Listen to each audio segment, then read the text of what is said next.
We interrupt your regularly scheduled program for something truly out of this world. We are about to take you to a place only seen in nightmares. A place where life and death collide in a world where few dare to tread. Do not attempt to adjust that dial. We now have control of your radio, and we are taking you with us as we venture beyond the night.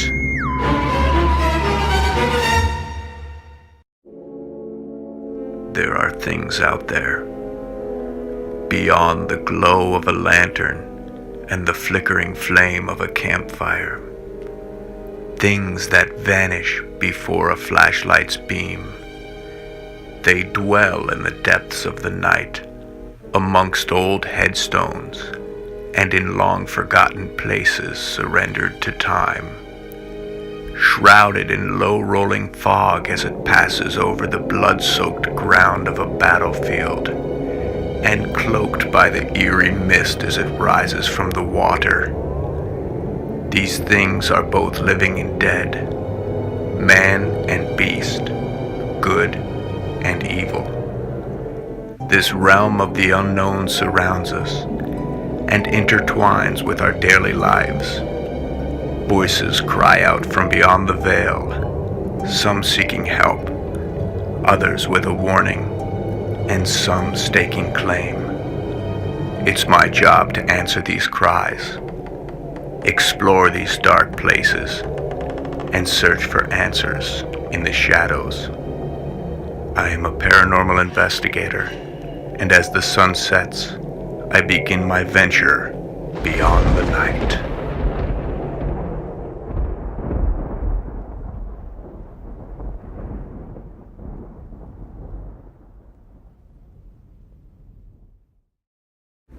The following are based on accounts of real paranormal activity. In some cases, names have been changed to protect the identity of those involved. Everything has a beginning. Sometimes it starts with a first-time experience. An experience that ignites something inside. We all have a smoldering ember that burns within us. Sometimes it's something hidden beneath the subconscious, and when a moment strikes, that ember bursts into a flame, and if fueled properly, that flame can grow into a raging fire. This holds true with anything we have a passion for. We don't always know what that passion is until we find ourselves in a particular moment. Some live their entire lives never finding their true passion, and with death the smoldering ember is snuffed out into lingering smoke that dissipates into thin air.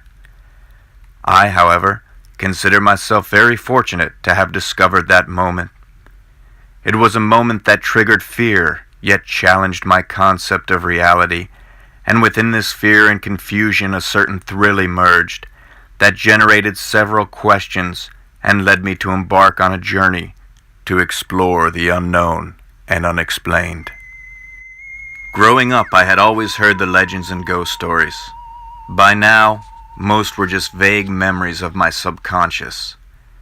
Yet there was something about those dark roads that wound endlessly into the night, a certain allure that beckoned to me from the depths. Perhaps these roads were an escape, a gateway to another world, a world full of mystery and adventure.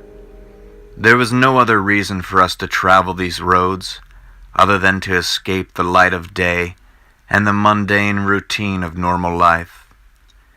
Being a new driver with my first car, I didn't think much of the ghost stories.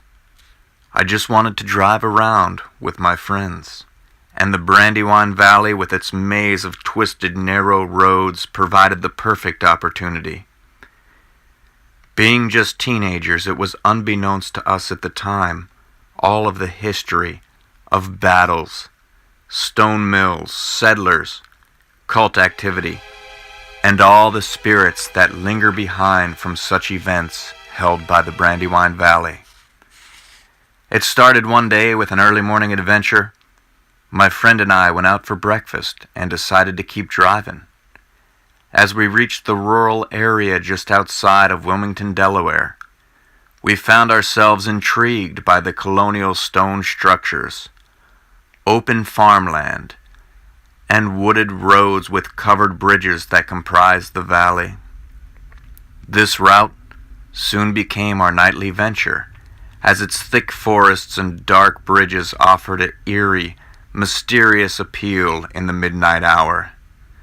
We would spend all night attempting to get lost on these roads, and always ending up back at our starting point. It wasn't long before we determined that there was something else out there. Something other than the old structures and wooden bridges. Something more mysterious than the dark roads that disappeared into the night. Something more alive than the animals and the forests, yet longer past than those who lie at rest in the 18th century graveyards that graced the valley with their crumbling stones. It was just after midnight as we traveled down a narrow road surrounded by trees. Only trees for miles. As our headlights illuminated the end of the paved road, we knew it was time to turn around. As I attempted the three-point turn and was just about situated in the return direction, the headlights shone out into the woods, which we expected to be empty.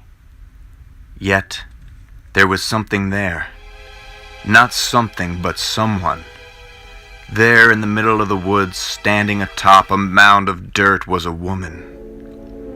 As we watched for a moment, the woman peered back, almost as if she could see us directly through the high beams of our headlights.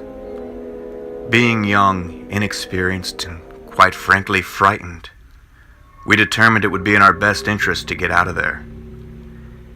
In spite of my friend in the passenger seat yelling for me to floor it, I slowly drove away. Through the red glow of the taillights, we could still see her standing on the mound, unwavering as with distance the darkness increased, fading her out of visibility. We decided to take a break from the dark roads in the light of a Turkey Hill convenience store, where we sipped soda and contemplated the sight we beheld just moments before. My friend, a rational person, insisted that there was no logical reason for a living person to be lingering at such a sight. There were no vehicles to be seen, no houses for miles around. And why was there a mound in the middle of the woods? This and more questions raced through our minds as we considered returning to our nightly adventure, though the thought of the ghost did not appeal to my friend. Inside of me it sparked something. The adrenaline, the questions, the chills that overtook me. I knew that I wanted more. Back on the shadowy roads, we discussed the possibility of ghosts and the mysteries of the spiritual realm. My friend would not openly admit that he believed in ghosts, but he could offer no rational explanation for the woman of the mound. The hour was nearing 3 a.m. as we traveled a stretch of road that offered a break from the dense trees and slightly curved along some farmland. The high corn stalks glowed a haunting shade of blue as they stood still in the moonlight. In the wee hours of that July morning, as we rounded the bend, our headlights fell upon another unexpected figure. It was a young woman walking along the road by the cornfield. She didn't appear ghostly by any definition of the word, yet I considered it unusual that she would be walking along such a road at such an hour. I suggested the possibility that she was a spirit, but my friend denied my suggestion. As we passed the young woman, we could clearly see her walking along the moonlit road, carrying a backpack with her hair pulled into a ponytail. She didn't acknowledge the passing car, but continued on her trek along the road. I insisted that she was a ghost, but my friend was certain that it was just a normal woman walking along a backcountry road at 3 in the morning. I glanced into my rearview mirror, only to find blue moonlight on an empty road. Where did she go? I questioned. We had no explanation for it.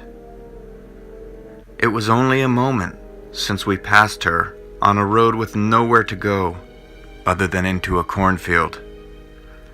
After that night, I began to conduct research into paranormal activity in the Brandywine Valley. I spoke with others about their experiences and found that we weren't the only ones to see the vanishing woman who wanders by the cornfield. Another witness claimed that he stopped to offer her a ride, and she vanished right before his eyes. I had questions, and I wanted answers. Yet in my search, I came up with more questions than answers, and more mysteries, which led me to my next case. The Legend of Devil's Road.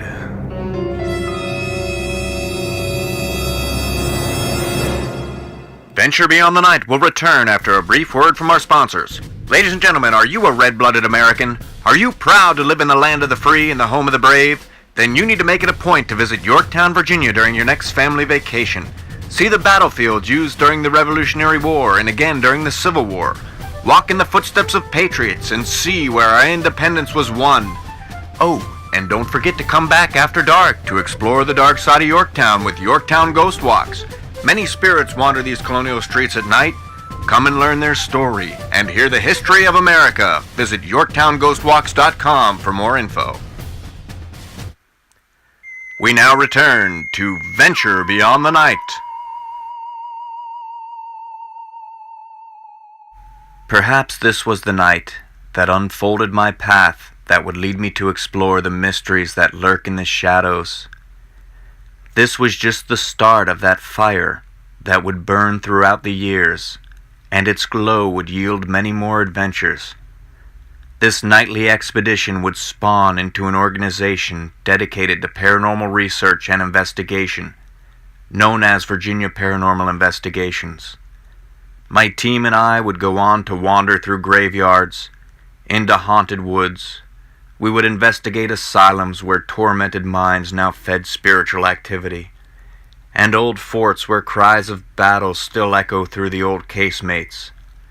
We would answer the calls of private citizens and travel the East Coast in search of evidence of another realm.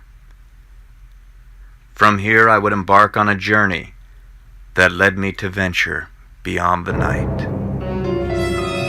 Be sure to tune in next week for another chilling episode of Venture Beyond the Night. We now return control of your dial. This is VAPI Radio, signing off. Sweet dreams.